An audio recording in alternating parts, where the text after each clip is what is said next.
الحمد لله نحمده ونستعينه ونستغفره ونعوذ بالله من شرور أنفسنا ومن سيئات أعمالنا من يهده الله فلا مضل له ومن يضلل فلا هادي له وأشهد أن لا إله إلا الله وحده لا شريك له وأشهد أن محمدا عبده ورسوله صلى الله عليه وعلى آله وأصحابه ومن تبعهم بإحسان إلى يوم الدين أما بعد. So as we discuss or continue to discuss the book Bulugh al-Maram by Hafidh Ibn Hajar al-Asqalani rahimahullah, where we are covering concerning matters regarding Ahkam al-Wudu. So we have started this discussion and we'll be continuing discussing from the hadith that have been mentioned here by the author rahimahullah. So in continuing, he discussed concerning different aspects regarding the acts of wudu. So we'll be continuing regarding from the hadith of Abdullah ibn Zayd and what is mentioned regarding of the ahkam of wudu. Tafaddal. Alhamdulillah wa salatu wa salam ala Rasulillah. Hadith 38, narrated Abdullah bin Zayd radiallahu anhu. 2/3 of a mud of water was brought to the Prophet sallallahu alaihi wasallam for ablution, so he was rubbing his forearms between the wrist and the elbow. Reported by Ahmed and Ibn Khuzama, graded it Sahih, authentic. Hadith 39, narrated Abdullah bin Zayd radiallahu anhu. He saw the Prophet sallallahu alaihi wasallam taking some water to wipe his ears, other than the water he had taken to wipe his head. Reported by Al-Bayhaqi, who said that its isnad is authentic. At-Tirmidhi also graded it Sahih. It has been reported by Muslim through the same chain as Al-Bayhaqi's, with the wording, he wiped his head with water other than the water remaining from the washing of the hands. And this narration of Muslim is al-Mahfuz, the correct narration which is acted upon, not the one reported by Al-Bayhaqi. So here concerning what is discussed or what is mentioned regarding the hadith of the Prophet ﷺ regarding of the ahkam that relates to wudu. So the hadith that is mentioned first is the hadith an Abdullah ibn Zayd أن النبي صلى الله عليه وسلم أتى بثلثي المد فجعل يدلك ذراعيه. So يدلك or يدلك ذراعيه أخرجه أحمد وصححه ابن خزيمة. So this is the first hadith that I mentioned regarding of the ahkam relating to al-wudu. As the hadith mentioned مقدار الماء. So this hadith discuss certain matters regarding al-wudu. So before we start discussing the hadith in depth, and then he mentioned the second hadith that we'll discuss this hadith after, but first we'll start the hadith of Abdullah ibn Zayd radiyallahu anhu. So the first of those things is mentioned regarding some matters pertaining to Abdullah ibn Zayd. So mentioning certain matters relating to Abdullah ibn Zayd radiyallahu anhu. So in the book that it mentioned regarding as for what can be said in brief regarding Abdullah ibn Zayd, it mentioned that as for his name and something about the narrator, the Rawi, as-Sahabi, Abdullah ibn Zayd, ibn Asim, ibn Qab, ibn Amr, ibn Auf. So this is the name of this Sahabi, Abdullah. So his full name, Abdullah ibn Zayd, ibn Asim, ibn Qab, ibn Amr, ibn Auf, al-Ansari, al-Mazini. So that's his full name.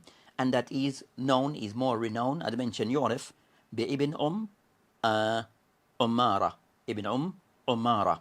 So that's concerning is more renowned regarding that particular name. And also it is stated Shahida Uhud, that he participated in the battle of Uhud.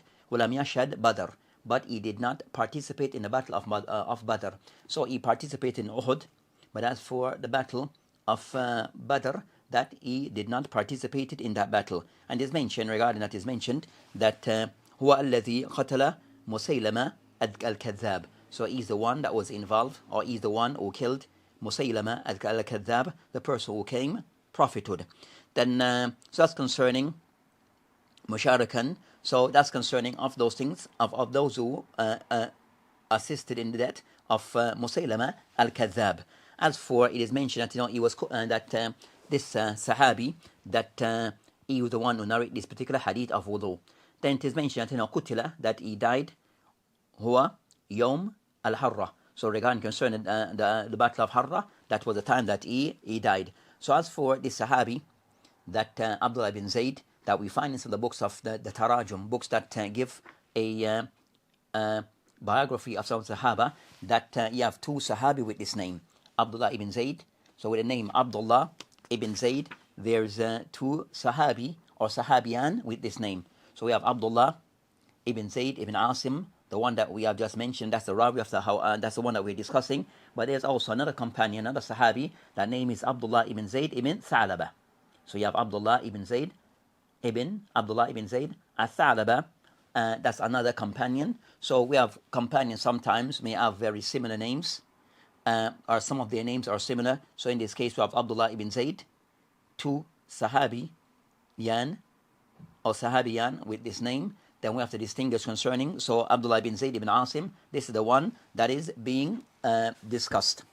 As for what is mentioned next regarding concerning the takhrij of the hadith, so next regarding takhrij of the hadith, that we're going to somewhat mention a few books, as we sometimes do, mention regarding takhrij of hadith. So it's a brief takhrij of hadith, but I mentioned the main sources and also other sources that this hadith can be found, based upon the tahqiq, the checking of Sheikh Muhammad Subhi al-Hallaq, Sheikh Hallaq, regarding from his tahqiq of the book of Bulugh Maram, when he cited or mentioned this hadith that he mentioned regarding as the footnotes that he mentioned, the hadith number 10, hadith 38, he mentioned huwa hadith Hasan. So first he gives the ruling on the hadith or the grading of the hadith, it is Hasan.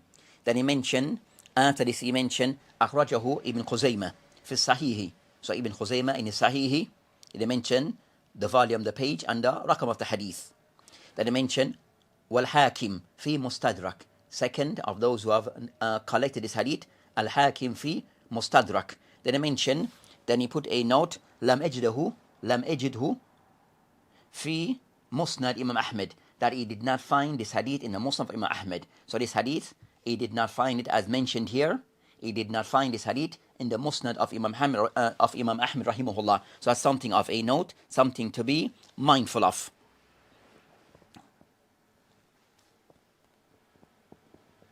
So that's concerning the takhrij of the hadith. That's concerning from Ahlaq. So he mentioned the hadith. It is found with Ibn Khuzaymah. In addition, Al-Hakim in his Mustadrak. But as for the hadith being, as for him, he did not find this hadith in the Musnad of Imam Ahmed rahimahullah. So as for another checking of this book, or another editing of, or tahqiq, editing of the book of Bulugh Maram, and the second one is by Sheikh Fahl. So Fahl, one of the Mashaykh from Iraq, in his checking of this book, when he mentioned this hadith of Abdullah ibn Zayd, that he mentioned, number one, he mentioned Sahih. So he gave the hukm of the hadith, hadith is Sahih. Sheikh Hallaq, he mentioned hadith Hasan, he mentioned hadith is Sahih. Then he mentioned إن اختلف في شعبة إنما اختلف على شعبة في تحيين صحابيه, that there's a difference between the ulama regarding on Shu'bah regarding who the Sahabi that narrate this hadith. So it mentioned فالراجي قول الغندر أنه من حديث أمارة. So it's mentioned what is more authentic, that the hadith is from Ammara bint Qab, كما رجح ذلك Abu Zur'a al-Razi in his book Ibn Abi Hatim. So there's a difference between the ulama regarding is the hadith. So I mentioned this hadith, that there is a khilaf between the ulama regarding which Sahabi narrate this hadith. Some mention Abdullah ibn Zayd, others who mention this hadith as he mentioned here, Umara bint Ka'b. So that's concerning that discussion that he mentioned. As for the hadith, then he mentioned akhrajahu, as for the sources that mentioned this hadith, Abu Dawood at-Tayalisi. So it's Abu Dawood at-Tayalisi in his Musnad. Ahmed in his Musnad, he mentioned the number, the page, the volume 4, page 39. Wa Ibn Khuzaymah bitahqiqi. Then he mentioned with his checking, Ibn Hibban also have narrated hadith, wal Hakim, and also al-Bayhaqi. So these are the sources, are the books that have collected this hadith. Abu Dawood at-Tayalisi, Ahmed, so he confirmed Ahmed, contrary as for contrary to what is mentioned by Hallaq, that he did not find this hadith in the Musnad of Ahmed al-Hanbal, but he confirmed and give the volume and the page number. Also Ibn Khuzaymah, also the hadith in the Ibn Hibban, Al-Hakim, and Bayhaqi. So this hadith can be found in several sources. So that's concerning this particular hadith that is mentioned here. Just so as that's concerning what is mentioned here by Al-Hallaq. But both agree the hadith is maqbool, but a slight difference on certain matters regarding is the hadith found in Ahmad and Hanbal in his Musnad or not. But he confirmed the hadith is found in the Musnad of Ahmad and Hanbal. Also, just to add another regarding what they also mentioned regarding of those who also have done a checking of the book. So we have one of the Mashaykh from Yemen who did a checking of the book of Bulugh al-Maram, where he mentioned when he stated this hadith on Abdullah ibn Zayd radiyallahu anhu قال أن النبي عليه السلام أوتي بثلثي mud, that the Prophet ﷺ was brought to him thuluthi, a certain amount of water, okay? وجعل يدلك ذراعيه, and that he was washing off his wiping over his arms. He mentioned أخرجه أحمد وصححه ابن خزيمة. So he mentioned hadith, this footnote number 3. He mentioned first Sahih, so his ruling on the hadith, his grading on hadith, the hadith is Sahih. Then he mentioned أخرجه Ahmed, volume number 4, page 39. وابن خزيمة واللفظ لابن خزيمة, and this narration is the wording of Ibn Khuzaymah, not the word of Ahmad al-Hanbal in his Musnad. Then I mentioned in the Ahmad, also he added that in the Ahmad, tawaddu, Ahmad rahimahullah mentioned tawaddu. Then I mentioned, what then mentioned tawaddu, Ahmad rahimahullah. Then also he stated regarding with Ahmad, walaysa innahu yani Ahmad utiya bithuluthi mud, that also in Ahmad rahimahullah, that in his version or the wording of Ahmad al-Hanbal, it is mentioned tawaddu, and there's no mention of this in this hadith of Ibn Khuzaymah. And also he mentioned Ahmad rahimahullah in his narration, there's no mention of thuluthi al-mud, utiya thuluthi al-mud, that is not mentioned in narration of Ahmad ibn Hanbal. So maybe that's the reason behind why Shaykh Hallaq mentioned the hadith is not found in Ahmad, because concerning that this wording is the wording of Ibn Khuzaymah, not the wording of Ahmad in his Musnad, and the wording of Ahmad rahimahullah in his Musnad is somewhat different regarding the wording of Ahmad in his Musnad. So the word of Ahmad rahimahullah in this mentioned, the hadith of Abdullah ibn Zayd mentioned, قال أن النبي عليه السلام توضأ وجعل يقول كذا يدلك. So it mentioned that the Prophet Islam يتوضأ وجعل يقول كذا يدلك, and that he alayhi salam, that's mentioned. So there's no mentioned. So it mentioned that he made wudu, and that he did say, he said such and such, and he wiped over, and it mentioned over his arm. That's not mentioned, and also it is not mentioned regarding thuluthi al-mud. Also is not mentioned. So that's concerned narration with Ahmad rahimahullah. That is maybe of the reason behind why it is stated a hadith is not in the Ahmad by Hallaq. Also this hadith, regarding concern the hukum upon this hadith, they'll find the ulama that Ibn Khuzaymah have authenticated a hadith. Most of those who have mentioned from the contemporaries who have done some work around the book of Bulugh al-Maram, all the hadith to Hallaq, all the hadith to be Hasan, and Sheikh Mahir al-Fahl, all the hadith to be Sahih, and other all the hadith to be Sahih. So that's concerning the ulama somewhat around the hadith being Maqbool. Ibn Khuzaymah also authenticated hadith. Also Ibn Hibban also authenticated hadith. And I mentioned that قال Hakim in his Mustadrak قال هذا حديث صحيح على شرط Muslim, that he mentioned the hadith is on the condition of a Muslim فقد يحتج بالحبيب ibn Zayd ولم يخرجاه. Then he mentioned وافقه الذهبي, and mentioned also Dhahabi, but that statement regarding وافقه الذهبي, that statement also needs some more further clarity regarding what is actually meant by this. Also of those that need to be authenticate hadith, An-Nawawi rahimahullah in his book Al-Majmu' all the hadith to be Hasan. So An-Nawawi rahimahullah also authenticate this hadith.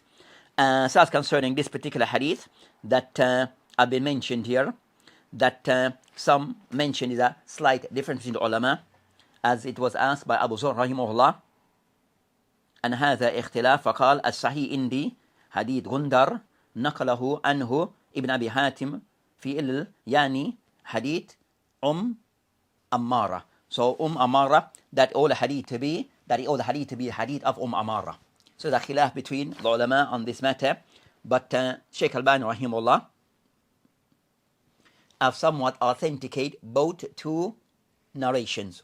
One with Amara, and also narration of Abdullah ibn Zayd. So Shaykh Albani's book Al-Irwa, that all that both narrations are authentic regarding this narration. So overall concerned ulama that somewhat in line are more in line that the hadith is authentic, that they have graded the hadith as being authentic. So as for the next matter to be discussed regarding this hadith is regarding concerning matters relating to the ahkam that can be taken from the hadith, the ahkam that can be taken from this particular hadith.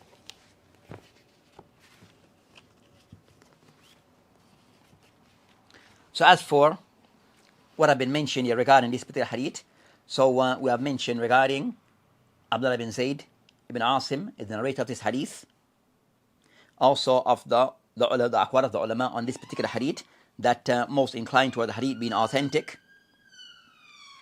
Khilaf between ulama regarding is the hadith actually narrated by Abdullah ibn Zayd or Umara.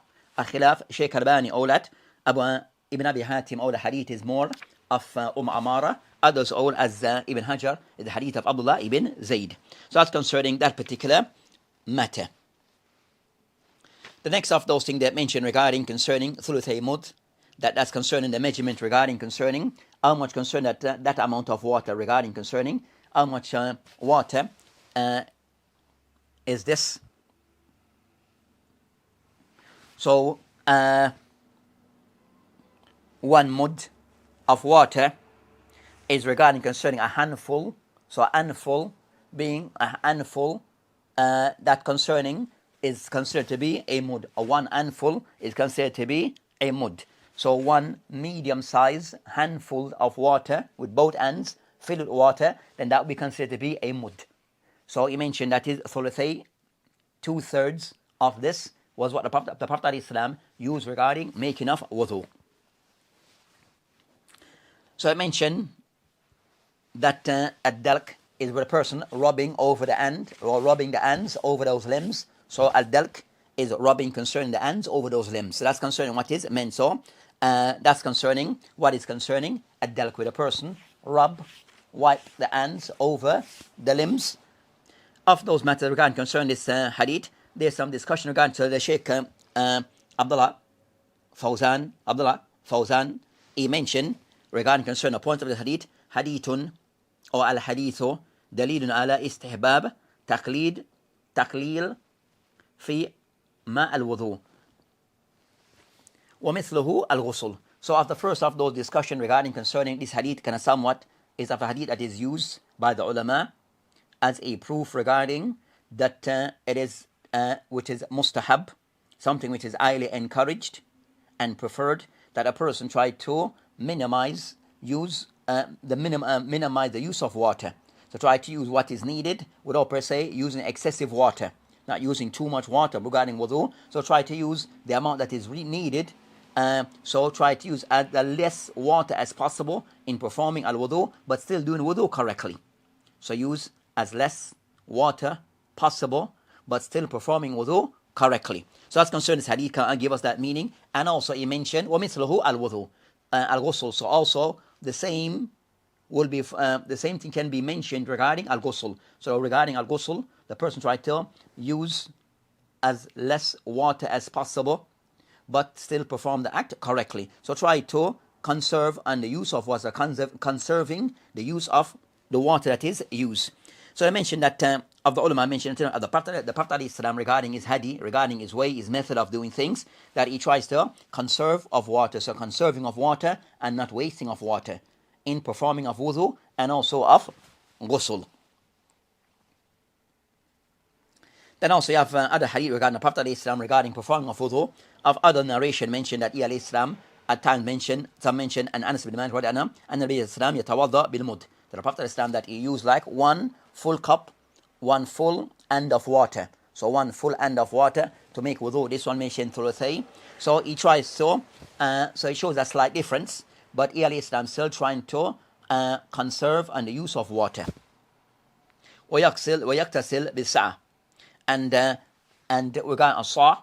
So a saw is 5 handful of water. So to be 5 handful of water would be considered to be the amount of a sa. That's concerning what will be used for ghusl. So overall concern that matter of this hadith, they mention لا خلاف أن هذا قد ليس بحد لازم ولا يجوز تجاوزه. Also the ulama, they mention that this amount of water that is mentioned in these texts, that it is not something which is a must, that a person must stick to this regarding this amount, or a person exceeding this amount. There's nothing that is fixed regarding how much water to be used. But the general thing that said لا خلاف أن هذا قد ليس بحد اللازم. So this amount that the Prophet ﷺ used regarding this amount of water ﷺ, is not per se a must that a person have to stick to this amount. And also there's nothing to say it is forbidden for the person to exceed this amount. There's nothing that to say it is forbidden if one was to exceed the amount of water the Prophet ﷺ would use when performing al-ghusl. Mentioned بل العبرة في ذلك بأداء الواجب وعدم الإسراف. So he said what is required is for the person to use the amount of water that is needed for him to perform wudu correctly, but also without being excessive.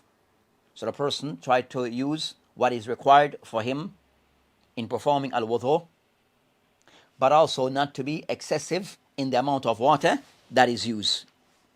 Then I mentioned, and as for this, that it may varies from one person to another. So regarding the amount of water may be used, may vary from one person to another, regarding concerning certain people, regarding different people in their different sizes. Then one may use more water because of their size, another less because of their size. So it may vary one person to another, but each try to conserve and not to be excessive in the amount of water that is used. Also they mentioned نقل إجماع غير واحد على أن الطهارة غير مقدر بقدر معين. That there's an ijma have been stated that there's no fixed amount of water to be used regarding tahara. So regarding tahara, there's nothing been fixed in the Sharia, or that one must comply with or stay within that amount regarding how much water to be used regarding tahara, regarding al-wudu or ghusl. So, أنه رحمه الله and others have mentioned regarding that, as he stated, قال أنه رحمه الله أجمع المسلمون على أن الماء الذي يجزي في الوضوء والغسل غير مقدر. So, أنه رحمه الله have mentioned أجمع المسلمون, that the Muslims are, that there's an agreement between the Muslim على أن الماء, regarding al-water الذي يجزي, that is sufficient for wudu والغسل, is not fixed. بل يكفي فيه, more so بل يكفي فيه, بل more so what is sufficient, whether قليل وكثير, each depending on their situation, until the end of it. So, and also others are mentioned regarding, and also you have stated أجمع العلماء على نهي عن إسراف في الماء ولو كان على شاطئ البحر.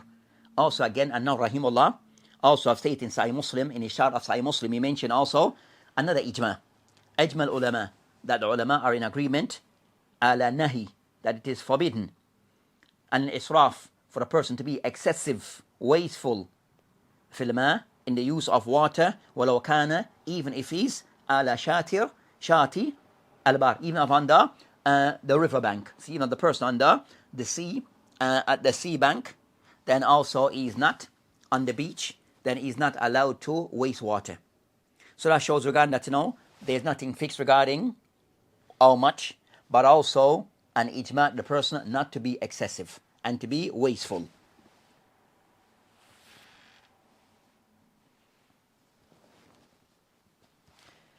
So that's concerning those matters, regarding that matter. And also he mentions the general point of the hadith, of the points, or of the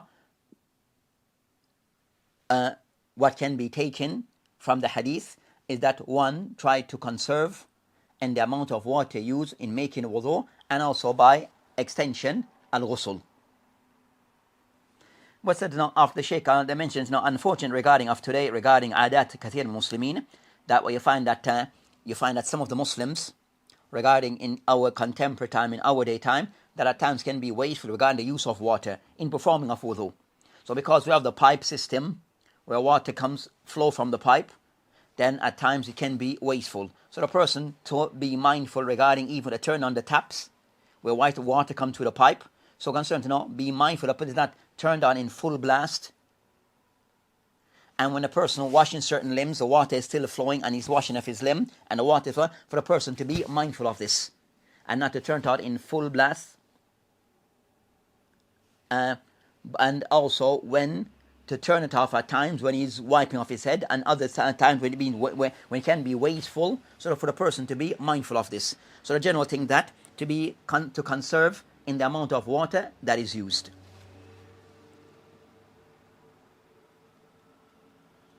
Also from this discussion, the Shaykh mentioned as another point, hadith, dalil ala mashru'iyyat dalq al-a'dha al-wudu.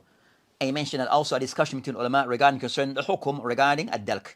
So regarding concern the person, ad-dalq, which is the person rubbing, passing his hand over the limbs of water. So rubbing those limbs, that ulama, that they mention is something which is mashru'. It is something which is allowed regarding the person rubbing his hand over the limbs of wudu. So the limbs pass his hand over the limbs of wudu with the water. Then ulama mentioned it is something which is mashru', something which is allowed and permissible. Then the discussion between the ulama regarding, is it something which is wajib to do so, or is it not wajib? So is passing the hand, rubbing while performing wudu, is this act wajib or not wajib? On this matter, there's a khilaf between ulama. So there's a khilaf on the ulama on this matter. So you'll find that jumhur of the ulama, that they have taken a position that for the person at dalq, rubbing of the limbs of wudu, then they mentioned is something which is it is mustahab, it is sunnah, laysa biwajib, something which is sunnah, mustahab, wa laysa biwajib. So that's the call of jumhur of the ulama who have taken this position. So jumhur of the ulama of the salaf or khalaf, that they have taken the position that it is sunnah mustahab to be done, but laysa biwajib, but not wajib for a person to rub the limbs of wudu while performing doing of wudu. Of those who hold this position, it's called Ahmad al-Hanbal, Abi Hanifa, Imam Shafi, Qawl al-Zahiriyah, Ibn Hazm, also, and other the ulama, and Sufyan al-Thawri, Awzahi, and others. So these are the names of some of the ulama who have taken the view that for a person ad-dalq, hukum al-dalq, that they have mentioned something which is mustahab, laysa biwajib. It is mustahab, laysa biwajib. The second view of the ulama on this, so the view of the jumhur, it is mustahab. The second position taken by the ulama, and the dalil they use is something which is that is hadith. It can somewhat mention the Prophet Islam, he did this act without per se mentioned that some so they mentioned Islam, and other hadith mentioned, some hadith mentioned that he did, and some narration mentioned that he doesn't. So this hadith mentioned he did, so it can somewhat indicate regarding that is something of the sunnah amaliyah, sunnah al-amaliyah. Then a second view of the ulama, that all concerning ad-dalq, which is rubbing of the limbs, wiping of the limbs, they mention wajib fil ghusl wal wudu. So of the ulama who take the position that is something which is wajib for one to rub over the limbs while performing wudu and ghusl. That view, the matter of Imam Malik rahimahullah. That's the matter of Imam Malik rahimahullah. اختاره المزني من الشافعية. So this view is a position taken by Imam Malik rahimahullah, and also a position taken by al-Muzani from amongst the ulama of the Shafi'iyya. And to state in the Mudawwana that Imam Malik rahimahullah he mentioned regarding al-wudu, لا يجزي إلا أن يتدلك. They mentioned the person wudu is not valid until the person that he rub the limbs, the person wudu, and is mentioned in al-Mudawwana. So that's concerning the aqwal of the ulama on this matter. So of the ulama who owed it to something which is wajib to rub the limbs in performing al-wudu wal-ghusl, that's the view of Imam Malik rahimahullah and others, al-Muzani from the Shafi'iyya. But jumhur of the ulama, majority of the ulama, that they have the view that is something which is mustahab, sunnah, laysa biwajib. And that's jumhur of the ulama on that matter. And Allahu alam. So that's concerning of that matter. So that's this matter. And the hadith that they use as the evidence regarding that the Prophet that they mentioned, يجهل يدلك that that he robbed over and mentioned that at that time the amount of water that the thuluthi was somewhat a small amount of water. So the person has a small amount of water, then the person need to wipe. Then that becomes something the person wipe, that becomes wajib. By way of, they mention, min bab ma la yatim al-wajib illa bihi fahuwa wajib. Based upon a principle among the ulama, ma la yatim al-wajib illa bihi fahuwa wajib. If something is not completed, and want something, what you do, that thing is not completed, that wajib is not attained except by doing something, then that thing become wajib. So for a person to achieve that thing, then it becomes that wajib, then he has to do something along with it, then that thing that is attached to it becomes also wajib. So they mention, that's the meaning of the word they mention, ma la yatim al wajib, so to complete something which is wajib, illa bihi, except with that thing, for huwa wajib, then that thing become wajib. So that thing for a person to accomplish that act which is wajib, then that act that is attached to that wajib to be completed, then it becomes wajib. So that's concerning. So ad-dalk, imrar, al-yad, then that becomes wajib because one, he was using a very small amount of water, so he has to wipe over the limbs to ensure that everything is wiped properly. So in those cases where a person has a small amount of water, then the person needs to rub to make sure every area is covered. Then that becomes wajib due to the principle as mentioned. ما لا يتم الواجب إلا به فهو الواجب. For something that is not for it to be gain, then the thing that attached to it become also wajib.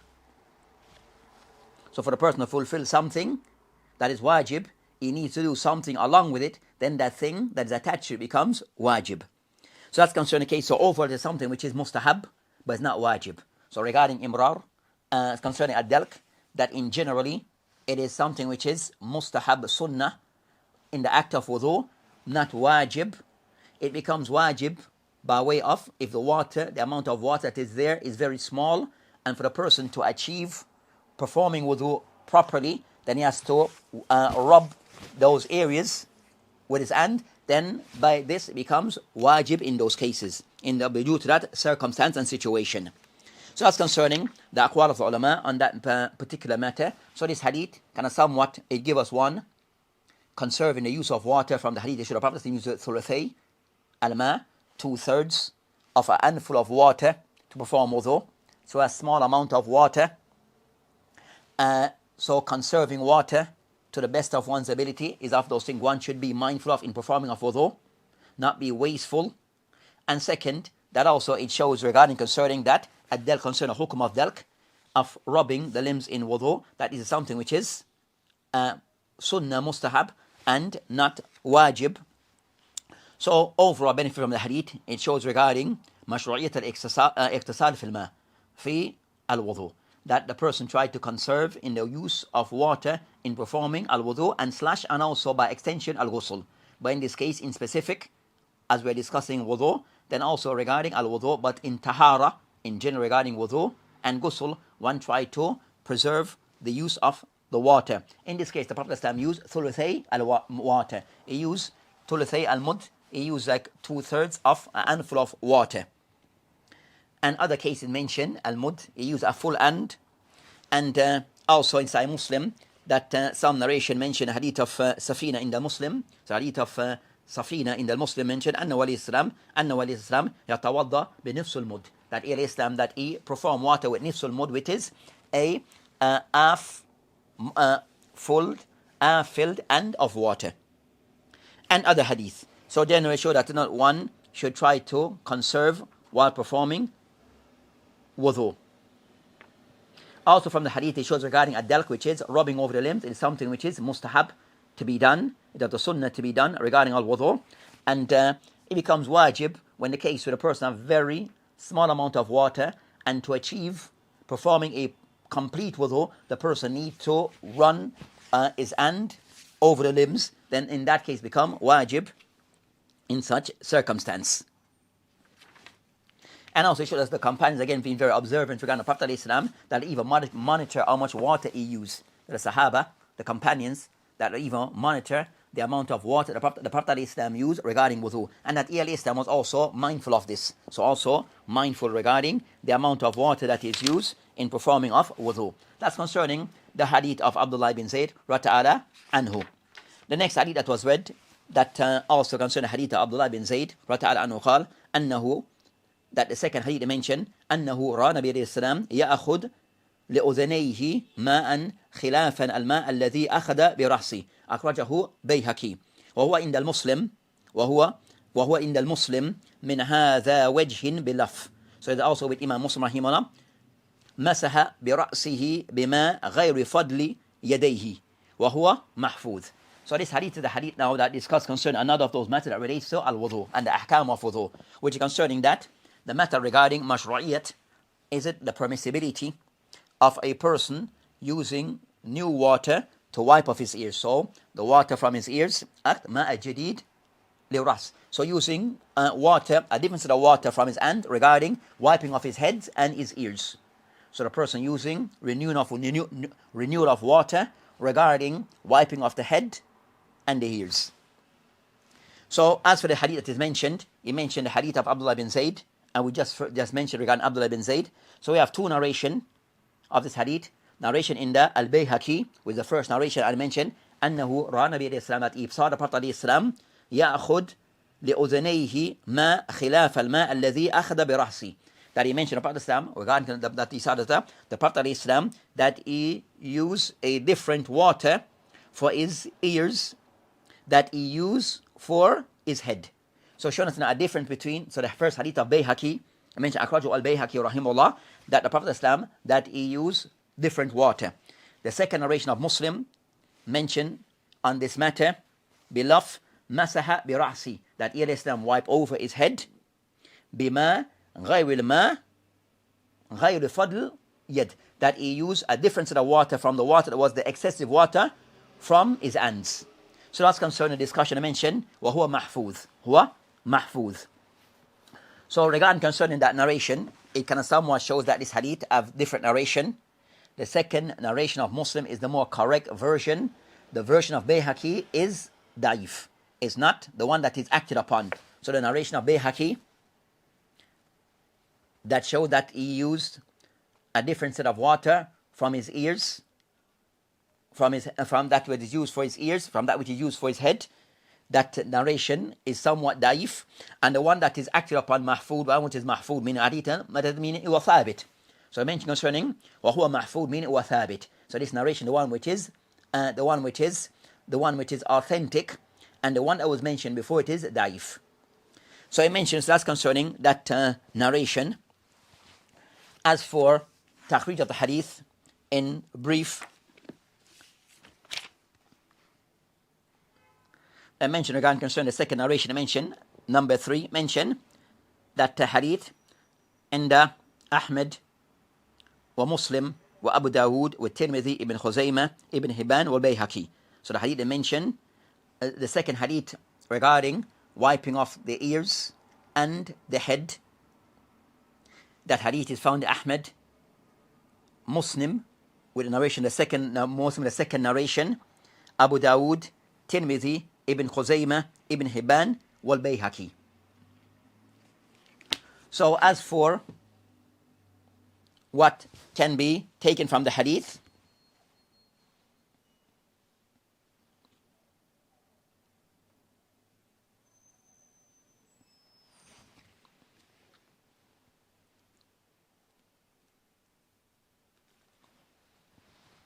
so I mentioned Ibn Hajar Rahimah mentioned concerning, which is some of the mustalahat of the ulama had mentioned, وهو مع المحفوظ, that's a mustalahat, or some of the terminology, one of the terminology used by the ulama of hadith, that indicate a hadith, it is indicating the hadith that version is correct.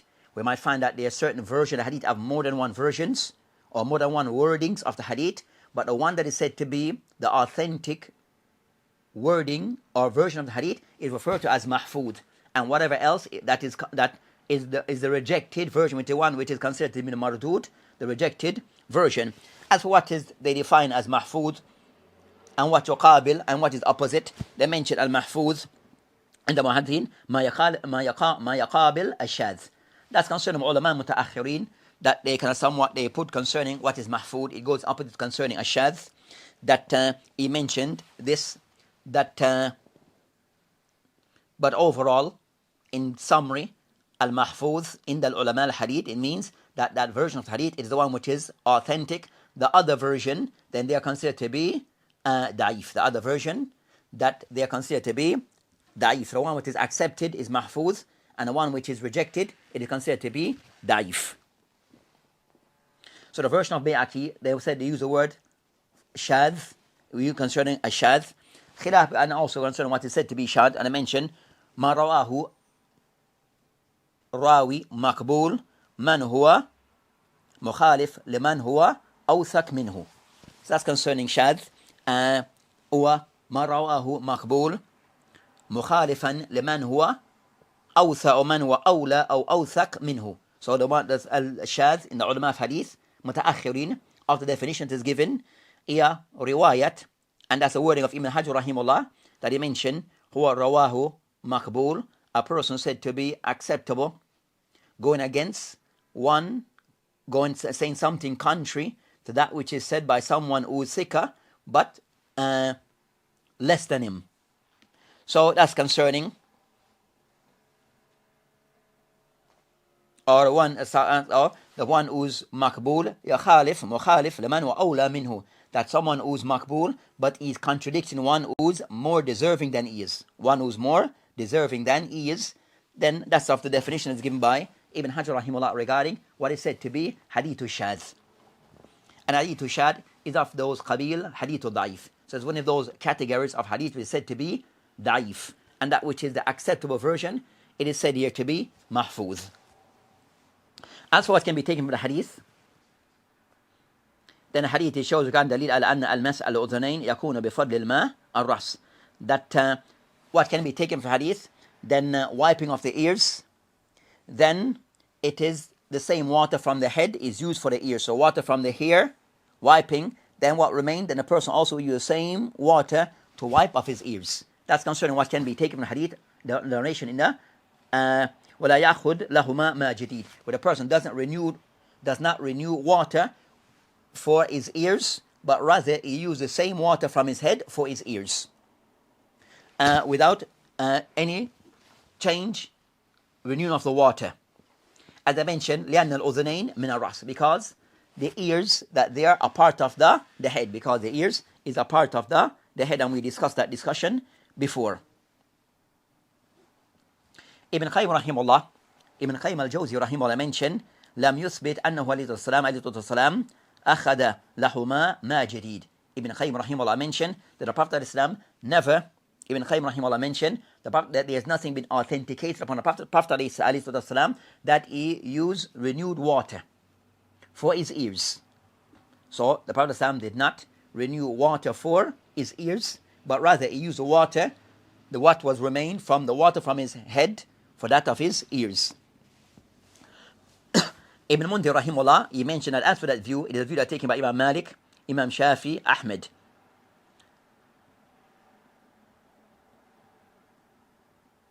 نسب ابن منذر إلى مالك شافي أحمد أنهم يرون, that Ibn Mundhir rahimullah, that he mentioned that the view of Imam Malik, Imam Shafi, Imam Ahmed rahimahullah جميعا أنهم يرون, that they all took the position أن يأخذ المتوضي ماء جديد, that a person لأذنيه, that he should take renew water for wiping of his ears. So the view of Malik, Shafi, Ibn Ahmed bin Hanbal, as stated by Ibn Mundhir, that regarding concerning that in his book Al-Awsat, that regarding concerning that they have the view that a person should renew water in wiping of his ears. That's the view that is taken by them. Even I mentioned ثم قال Ibn Mundhir, then Ibn Mundhir ثم قال وغير الموجود في الأخبار الثابتة. But this position, there's no hadith narration that is authentic التي فيها, that discusses صفة الوضوء رسول عليه السلام أخذه عليه السلام لأذنيه ما جديد. So they mentioned, so generally he mentioned that there's nothing been authenticated upon the Prophet ﷺ that in describing of wudu, that he would renew water for wiping of his ears. So even though the A'imma al-Thalatha, Malik, Shafi, Ahmed bin Hanbal, take the view that renewing water for the ears, but there is nothing authentic on the Prophet of Islam regarding this matter.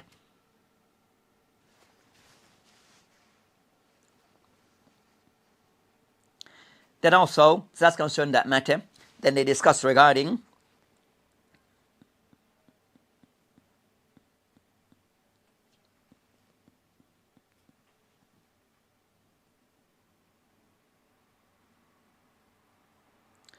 then the next matter discussed concerning Masa al-Ras قد وردت في الحديث عثمان regarding wiping off the head is concerned that is to be done as the hadith of Uthman ibn Affan anhu regarding this matter.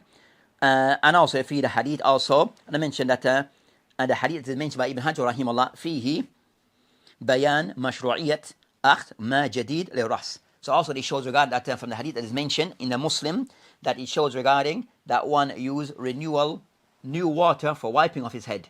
So that after the person did his, the person wished to wipe his head, then the person will use new water in doing so. So the person in wiping off his head, so the water that was used for wiping off his head is here in wudu will be new water, not water that is left over from his hand, from washing his hand, but rather he will renew of the water, get new water to wipe off his head, but also that same water will use to wipe off his ears. So that's concerning the hadith.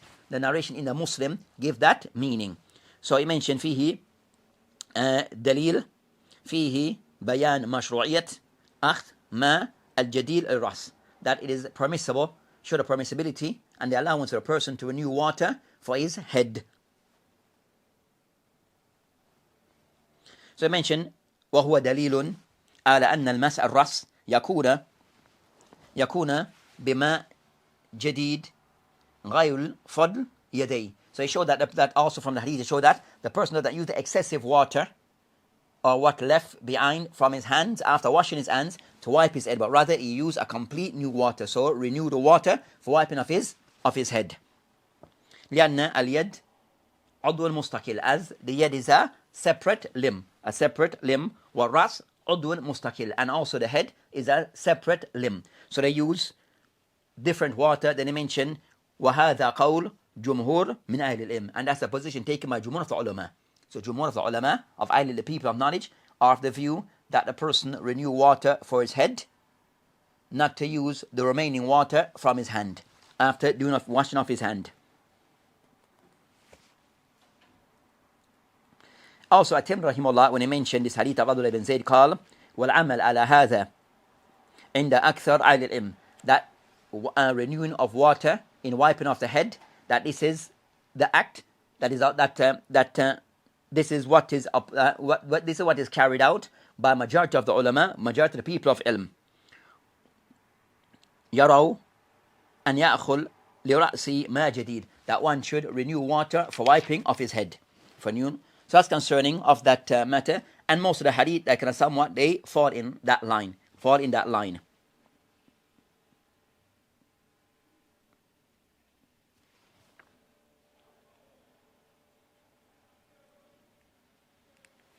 So that hadith can somewhat give us those points regarding those matters regarding wiping of the head.